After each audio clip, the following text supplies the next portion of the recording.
Nosferatu Zod est une entité légendaire au sein de l'univers de Berserk. Ses intentions sont très claires, il vit pour rechercher et combattre les plus forts, rien de plus, rien de moins. Mais en même temps, d'un autre côté, c'est un personnage énigmatique qui agit par sa propre volonté. Alors que les autres apôtres se livraient au festin sadique connu sous le nom de l'éclipse, il a attendu dehors, ne prenant aucun plaisir à massacrer les faibles et les sans défense. Il trouve plutôt cela assez banal et inintéressant. C'est la raison pour laquelle il y a un vide dans sa force, qui ne peut être comblé aussi facilement. A mon avis, il est bien trop fort pour son propre bien. En revanche, pour les rares adversaires qui se montrent dignes, il ne peut qu'éprouver du respect pour eux. Soit il les poursuivra, soit dans le cas de Griffith par exemple, il servira sous leurs ordres, dans l'espoir de trouver des ennemis toujours plus forts. Bon, à cette déclaration introductive, entrons dans le vif du sujet. Tout le parcours de la vie de Nosferatu Zod, du moins la vie que nous connaissons maintenant. Pour enrichir au maximum cette vidéo, je risque de donner quelques théories ou spéculations qui pourraient être plus ou moins fausses selon vos propres interprétations. Alors si l'une d'entre elles vous intéresse, faites-le moi savoir dans l'espace commentaire. C'est parti! Avant d'aborder le sujet de la vidéo, je tenais rapidement à vous remercier. Oui, la chaîne compte aujourd'hui 1000 abonnés. Si c'est pas beau ça. Pour vous remercier, en plus des messages de remerciement que je vous fais à chaque personne qui commente une de mes vidéos, j'annonce qu'une vidéo au format iceberg de Berserk est en ce moment même en conception. Une vidéo qui compte énormément pour moi et qui a le potentiel de bouleverser le Berserk français. Elle me prendra beaucoup de temps à être postée, alors je compte sur vous, chers strugglers, pour faire preuve de bonne foi et de me soutenir sur le reste de l'exploration de Berserk sur la chaîne. Merci infiniment et bon visionnage. Tout commence au tome 5. La première apparition de Zod l'immortel dans l'histoire de Guts se déroule alors que ce dernier est encore membre de la troupe du Faucon, durant un affrontement entre les armées des Tudors et celles du Midland. Zod, qui portait déjà le surnom de Nosferatu en raison de son physique imposant et de sa force surhumaine, jouissait d'une réputation redoutable. En tant qu'apôtre, il prêtait main forte au roi Tudor dans la guerre contre le Midland. Alors qu'il défendait un bastion pour les Tudors, il croisa pour la première fois le chemin de Guts, engagé pour le Midland. La seule autre chose que nous savons sur le passé de Zod, c'est qu'il a tué des centaines, voire des milliers de personnes sur le champ de bataille. En fait, des rumeurs circuleraient selon le fait qu'il soit mort et réapparu, et ce plusieurs fois sur d'autres champs de bataille. Les gens racontent ces histoires depuis près de 100 ans, d'où le nom Nosferatu Zod, que certains mercenaires utilisent pour désigner Zod comme le dieu des champs de bataille. Face aux nombreux cadavres laissés par Zod, Guts n'hésite pas à rentrer dans le bastion. Griffith, lui, avec un semblant de peur, ordonne à ses hommes de rester à l'entrée du bastion. Alors qu'il voit des dizaines de cadavres brutalement mutilés, comme s'ils avaient été déchirés comme des poupées de chiffon, signifiant qu'il a dû avoir quelque chose d'incroyablement fort pour faire cela, Guts s'aventure de plus en plus profondément. Il trouve l'homme qu'ils appellent Nosferatu Zod, un homme nu et imposant qui brandit une énorme lame, sur laquelle se trouvent 2 soldats empalés. Dans un accès de rage, Guts charge en avant, mais Zod le repousse assez facilement, alors que les 2 cadavres s'envolent. Guts n'hésita pas alors à engager le combat contre l'apôtre. Leur duel fut féroce, Zod prenant un plaisir à tester la ténacité de Guts tout en reconnaissant son talent d'épéiste. À un moment critique, l'épéiste noir mit sa vie en jeu pour porter un coup décisif. Zod s'avance vers Guts, complimentant le guerrier sur sa parade. Il chronomètre toutes les attaques du monstrueux Zod avec une férocité intense, tandis que Guts bloque à la toute dernière seconde. La prochaine frappe de Zod détruit un pilier du bastion comme s'il s'agissait d'un morceau de beurre. Guts ne peut rien faire d'autre que se défendre contre la rafale d'attaque de Zod jusqu'à ce qu'il le projette sur l'un des piliers. Malgré cela, Zod est assez impressionné par l'habileté du jeune épéiste, car cela fait 300 ans que quelqu'un n'a pas été capable d'arrêter son épée pendant si longtemps. Guts reconnaît la force de Zod. En fait, c'est la personne la plus forte qu'il ait jamais croisée. La force de Zod avec son pouvoir tout simplement au-delà des capacités humaines de Guts, il se rend alors compte qu'il est incapable de garder le blocage, donc il a l'intention de tout jouer d'un seul coup. Zod comprend que Guts compte sur la longueur de sa lame pour le sauver, mais Zod se demande si cela suffira à assurer la victoire. Il exauce le souhait de Guts et charge tête baissée dans la bataille. Guts utilise une technique qu'il employait contre Bazuzo, dans laquelle il cible un point faible de la lame pour le trancher et porter le coup fatal. Du moins, on aurait dit que cela aurait été le coup fatal, mais Zod a utilisé ses bras comme moyen d'ultime défense. C'est une grande première pour moi.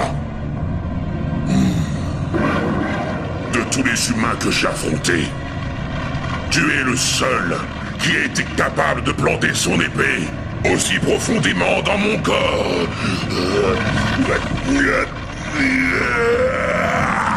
Jamais je n'aurais cru que ce jour arriverait. Après 300 longues années de massacres en tout genre et en tout lieu, tu es le premier.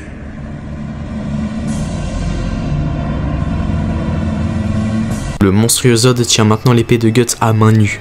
Les genoux de Guts tremblent de manière incontrôlable, la sueur coule sur son visage et ses dents claquent à cause de la peur. Il observe face à lui la terreur elle-même. Zod est ravi de trouver quelqu'un qui peut enfin faire bouillir son sang.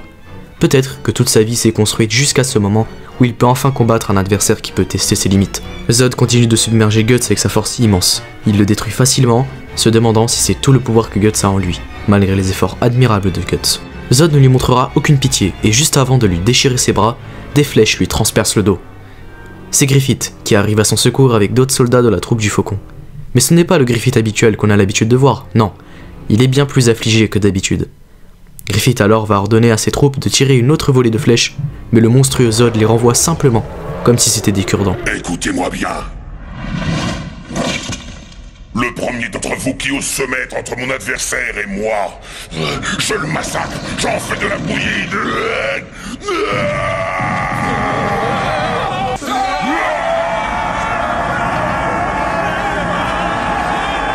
Réussissant à blesser Zod à l'épaule droite, les autres soldats furent rapidement éliminés, ne laissant que Guts et Griffith face à l'apôtre. Les deux alliés jouant d'une diversion parvinrent à blesser davantage Zod, jusqu'à ce que celui-ci repousse Griffith contre un pilier, l'assommant complètement. Alors que Zod s'apprêtait à achever le Faucon Blanc, son regard se posa sur le béérite autour du cou de Griffith. Zod reste perplexe sur le fait que quelqu'un d'aussi jeune que Griffith puisse être en possession de quelque chose de si grand et puissant, quelque chose qui le relierait directement à la main de Dieu.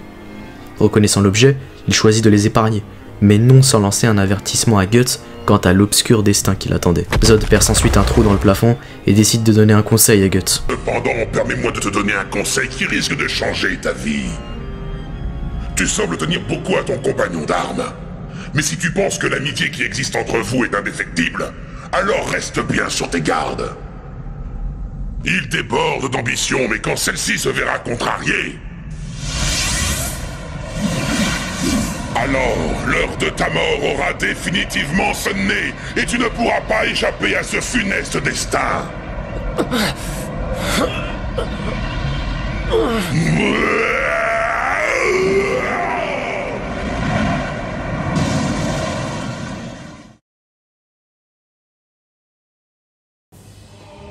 Après la rencontre entre Guts, Griffith et Zod, il semble avoir disparu des champs de bataille.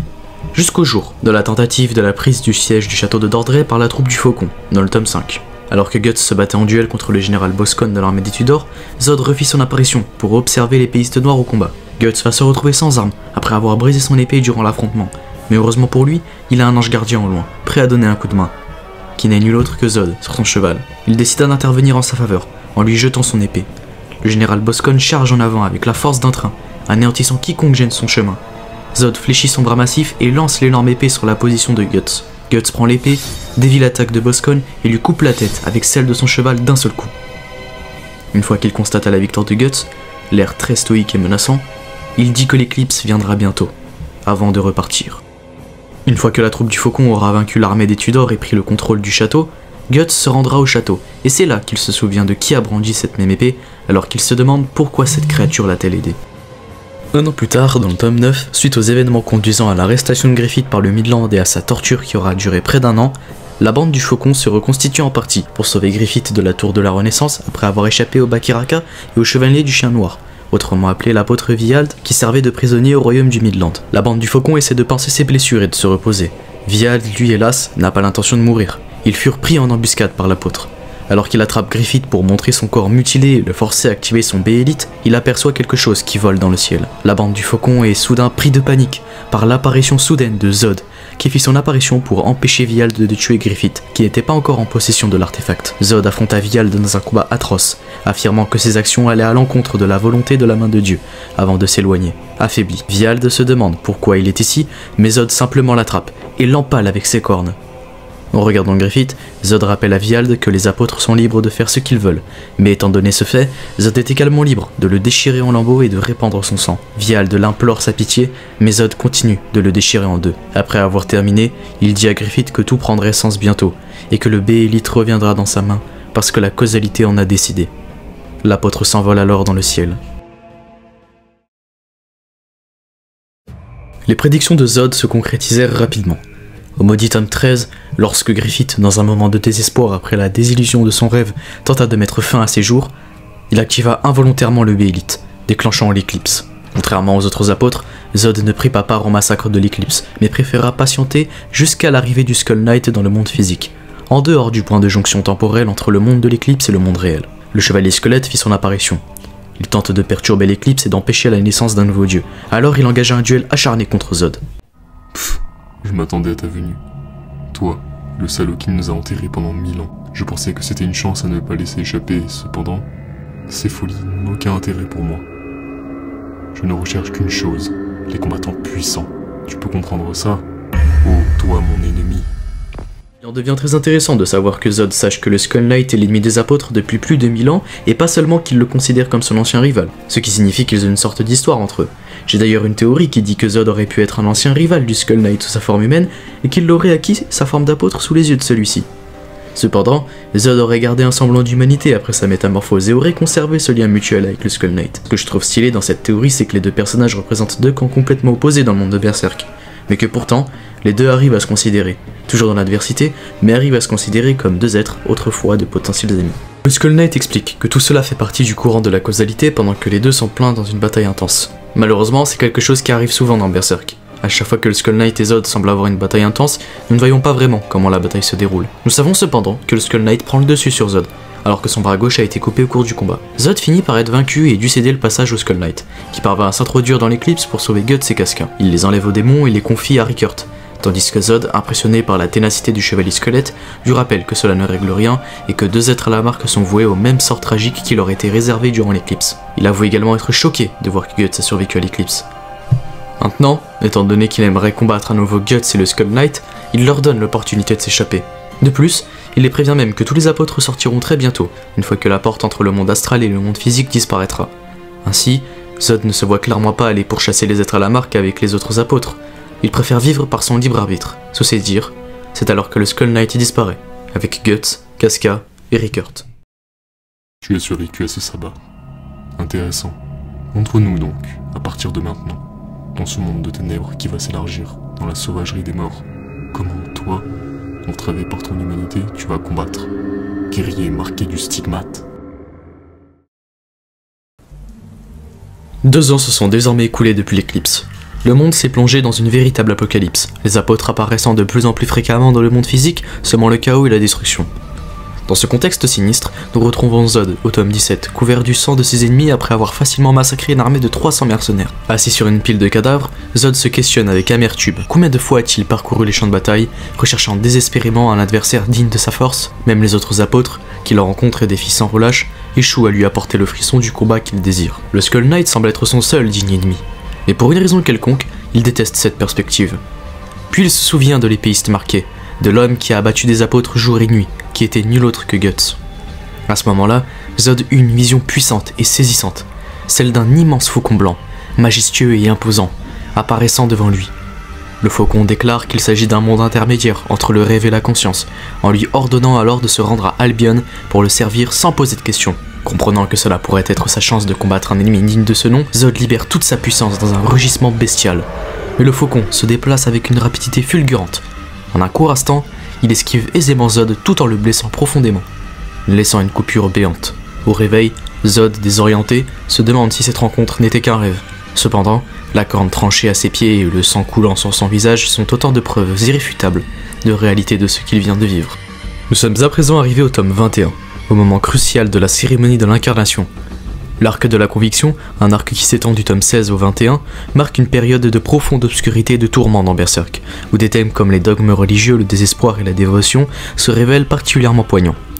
Dans cet arc, le monde plonge peu à peu dans le chaos, tandis que les forces occultes gagnent en influence. Guts et Casca se retrouvent à Albion, un lieu sinistre où des centaines de personnes, poussées par la misère, la maladie et le fanatisme religieux, affluent pour chercher rédemption et espoir dans la foi. Incarné par l'ordre fanatique de Mosguz, un pseudo-apôtre qui incarne une figure de bien et du bon Dieu. Au sein de cette ambiance chargée, la cérémonie de l'incarnation atteint son point culminant. Ce rituel a pour but d'ancrer un membre dans la main de Dieu dans le monde physique, ouvrant ainsi un passage entre le monde astral et le monde réel. L'incarnation de Femto, l'être divin que Griffith est devenu après l'éclipse, marque un tournant pour l'œuvre et un traumatisme pour les survivants. Par cette cérémonie, Griffith réapparaît, revenant en tant qu'entité humaine aux capacités divines, prêt à accomplir sa vision d'un royaume parfait, plongeant davantage le monde de Berserk dans la folie et l'apocalypse. Quant à Zod, lui arrive à l'horizon, où il se retrouve face à face avec son vieil ennemi une fois de plus, le Skull Knight. Et encore une fois, une bataille dont on ne voit pas les détails se déroule. Le lendemain matin, après la cérémonie de l'incarnation, Zod refait irruption cette fois-ci à travers un mur du château à la surprise de Guts et de nombreux guerriers Kushan. Il se dirige vers Griffith renaissant et dans une tournure surprenante des événements, il s'incline en sa présence. Griffith pose tacitement sa main sur le front de Zod, faisant de lui son premier soldat dans la nouvelle bande du Faucon. L'apôtre, désormais lié par la loyauté envers son nouveau maître Griffith, se plia sans hésitation à ses ordres. Déployant toute sa force brutale, il anéantit les soldats Kushan avec une violence impitoyable, laissant derrière lui un champ de cadavres. Puis, dans un acte symbolique de sa soumission, Zod porta le Faucon blanc sur son dos, le transportant tel un fidèle serviteur. Ce moment scelle son rôle de protecteur dévoué, prêt à soutenir Griffith dans sa quête, et marque le début de leur alliance stratégique, unissant la puissance brute de Zod, qui cherche là une opportunité d'affronter les plus puissants de ce monde, à la vision ambitieuse de Griffith. Les deux prennent alors les devants, prêts à commencer le plan de Griffith visant à établir son propre royaume. Et c'est ainsi que Zod emmena Griffith sur la colline des épées, où Griffith retrouvera Rickert. Le tome 22, peu après la réincarnation de Griffith, Zod et Griffith arrivèrent à la fameuse colline aux épées, où les anciens camarades de Guts, morts pendant l'éclipse, sont rendus en hommage en ce lieu. Leur route croisa celle de Guts. Ce dernier, retrouvant Griffith pour la première fois depuis les événements tragiques de l'éclipse, est pris d'une colère monstre en voyant Griffith simplement le regarder sans aucune émotion. Les simples mots de Griffith et sa présence mettent Guts dans un état second. Il ne peut contenir sa rage et se lança immédiatement dans un duel contre lui. Cependant, Zod s'interposa sans hésiter, bien décidé à saisir cette opportunité tant espérée de croiser le fer à nouveau avec l'épéiste noire, son rival de toujours. Le combat qui s'ensuivit fut d'une intensité rarement atteinte. Guts, plus aguerri et puissant qu'à leur première rencontre, déploya toute sa force et sa technique, se montrant plus redoutable que jamais. Mais face à cette nouvelle puissance, Zod, sous sa forme d'apôtre, libéra toute sa fureur bestiale. Chaque coup dévastant le sol et réduisant les alentours en un véritable champ de ruines. Finalement, lorsque Zod est complètement pris dans son désir de combat, c'est Griffith lui-même qui mit un terme à cette lutte titanesque, en décidant de quitter les lieux. Zod obéit sur le champ, laissant derrière eux ce terrain de bataille inachevé en transportant son maître, le Faucon blanc, loin de Guts et de la colline aux épées. Guts, brisé à nouveau pour avoir manqué sa chance d'en finir avec Griffith, se remémore du jour où il s'était séparé de la troupe du Faucon avant l'éclipse, et compare cette scène à ce moment où l'on voit Griffith partir avec Zod, à la conquête de son rêve. Au sein de la nouvelle troupe du Faucon, Zod se montre être un allié redoutable à Griffith, en combattant à plusieurs reprises les armées Kushan, épaulées par les autres apôtres dévoués à Griffith. Zod apparaît plus tard dans le tome 23 avec Griffith alors que le Faucon commence son attaque initiale contre les forces d'invasion Kushan ayant pris le contrôle du Midland. Zod extermine les Kushan avec une force brute impressionnante. Une fois les Kushan pris en charge, Locus, Grumble et Raskas, des apôtres prêtant allégeance au Faucon de Lumière, arrivent pour rejoindre la nouvelle troupe du Faucon et offrir leur service à Griffith, de la même manière que Zod l'a fait. Plus tard, dans le tome 26, c'est lors d'une mission bien spécifique qu'il révèle une autre facette de sa loyauté aveugle envers son maître. En effet, sous les ordres directs de Griffith, Zod est envoyé dans une forêt mystique pour éliminer Flora, une sorcière puissante et alliée de Guts et ses camarades. Cette mission l'amène à affronter à nouveau un ancien rival, le Skull Knight. Griffith ordonne à Zod, Grumble et les autres apôtres de tuer la sorcière et de brûler la forêt. Lorsqu'il arrive dans la forêt, la présence de Zod est marquante, terrifiante même, car il avance avec une détermination implacable, une force sauvage amplifiée par l'ordre strict de son maître. Ce n'est pas seulement un combat, mais une confrontation d'une rare intensité entre deux guerriers qui se connaissent depuis des temps immémoriaux. Le combat entre Zod et le Skull Knight s'engage alors, mêlant force brute et respect mutuel, et l'on découvre que Zod connaît bien le Skull Knight, tout comme l'identité passée de ce mystérieux chevalier. La bataille prend un tournant inattendu dans le tome 27, lorsque Guts, équipé pour la première fois de l'armure du Berserker, entre dans le champ de bataille. Alors que Grumble souhaite combattre Guts, Zod choisit de ne pas intervenir. Cependant, il engage de son côté un affrontement intense avec le Skull Knight, tout en ordonnant aux autres apôtres d'aller lui ramener la tête de Flora. La bataille entre Guts et Grumble tourne en défaveur de ce dernier quand Guts revêt l'armure du Berserker, inversant le cours du combat. Voyant cette armure, Zod la reconnaît instantanément et jette un regard vers le Skull Knight, en murmurant « Tu es de souvenirs, mon vieil ennemi. Tu as donc quitté sur la même route, cette route infernale qui est la tienne. » Cela nous confirme le fait que Zod et le Skull Knight, autrefois roi Geizuric, ont un passé commun et se connaissaient intimement. L'armure du Berserker déclenche en Guts une rage incontrôlable, poussant Zod et le Skull Knight à suspendre leur duel pour éviter d'être emportés par cette fureur. Profitant de ce tumulte, Guts et ses compagnons s'échappent, tandis que Zod, bien que frustré, se plie aux ordres de Griffith en respectant la volonté de son maître et en quittant la forêt après avoir rempli une part essentielle de sa mission. Pour Zod, le destin du Skull Knight et celui de Guts semblent liés. Le Skull Knight, qui a perdu son humanité en portant cette même armure un millénaire plus tôt, représente une figure que Zod connaît bien et dont il observe les conséquences sur Guts. Chaque fois que Guts enfile l'armure du Berserk, il combat sa bête intérieure des ténèbres. Alors, selon une théorie, il est possible que Geizuric ait lui aussi dompté une bête intérieure, et qu'il y aurait succombé un jour. Heureusement, Shirky est présente pour séparer la bête de l'esprit de Guts, un rôle qu'elle assume en tant que guide, tout comme Flora l'aurait fait jadis pour séparer le Skull Knight de cette force dévastatrice. Plus tard, c'est dans le tome 32, lors de la bataille contre Ganishka, l'empereur de l'Empire Kushan, que l'on retrouve Zod aux côtés de Griffith. Ganishka, un être qui a connu une enfance tragique et ayant été conquis par la promesse de puissance du Béhérit, a fini par devenir un apôtre redoutable au pouvoir immense. Il ne représente pas qu'une menace pour les ordres de Griffith, mais pour le monde entier. Au début de la guerre, les troupes de Griffith, avec Zod en première ligne, s'efforcent d'attaquer Ganishka avec toute la force qu'ils peuvent rassembler.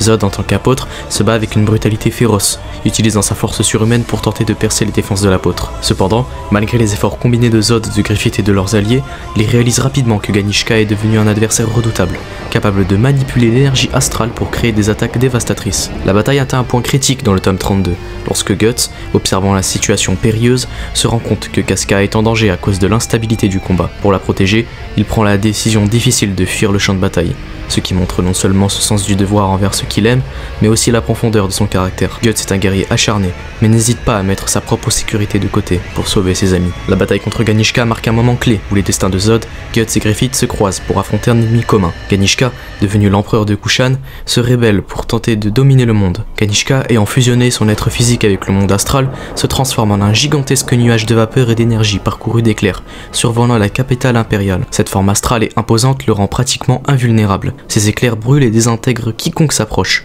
et son contrôle de la vapeur et de l'électricité rendent tout assaut frontal suicidaire. Dans le tome 32, face à cette menace, Guts et Zod, pourtant ennemis de longue date, trouvèrent un moyen de le ralentir en une alliance, où Zod envoie une nécessité mutuelle pour affronter ce redoutable adversaire. Zod sait que seul Guts, avec sa Dragon Slayer, peut espérer percer les défenses astrales de Ganishka. Ensemble, dans une planche magnifique, se lance dans une attaque conjointe pour atteindre le cœur de l'empereur sous sa forme de nuage. Tenant Guts en repoussant les assauts d'énergie autour d'eux, Zod crée une brèche pour que la Dragon Slayer puisse frapper Ganishka de l'intérieur.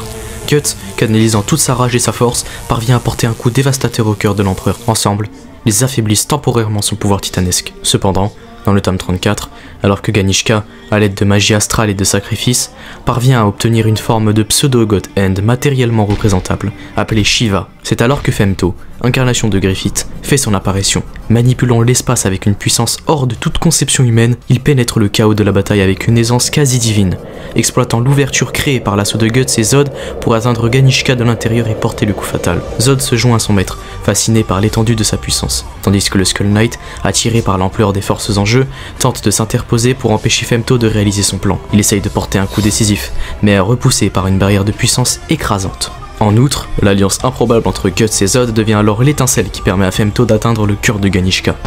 Le corps astral de Ganishka explose dans une lumière aveuglante, libérant une onde de choc qui déchire la barrière entre le monde physique et le monde astral, les fusionnant en une seule réalité. Les créatures issues du monde astral déferlent alors dans le monde physique, bouleversant l'équilibre des forces dans le monde de Berserk. Dans ce chaos, Griffith en profite pour établir la ville de Falconia, royaume symbole de son rêve de toujours, comme sanctuaire de l'humanité. Et Zod, fidèle à son maître, se dresse pour défendre ce nouveau royaume.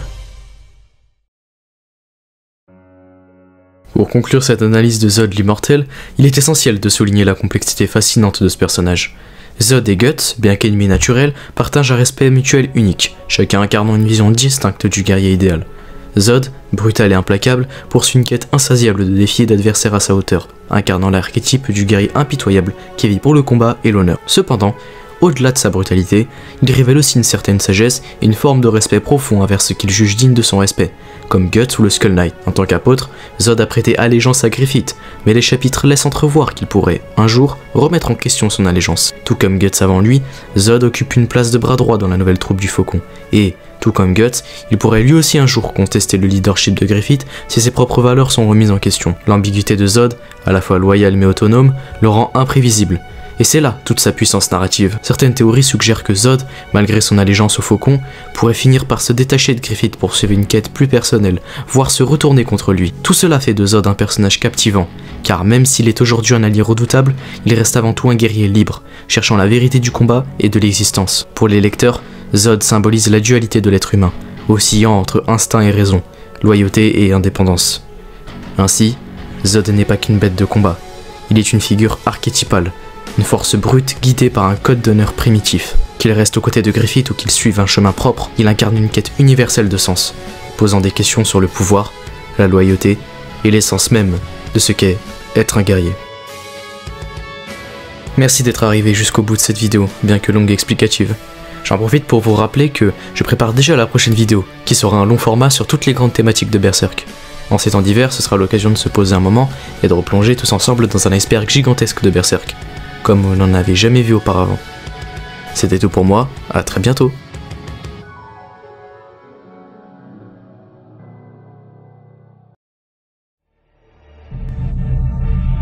Serait-il possible qu'il existe en ce monde la main de Dieu? Une loi qui transcenderait tout et tiendrait le destin des hommes à sa merci.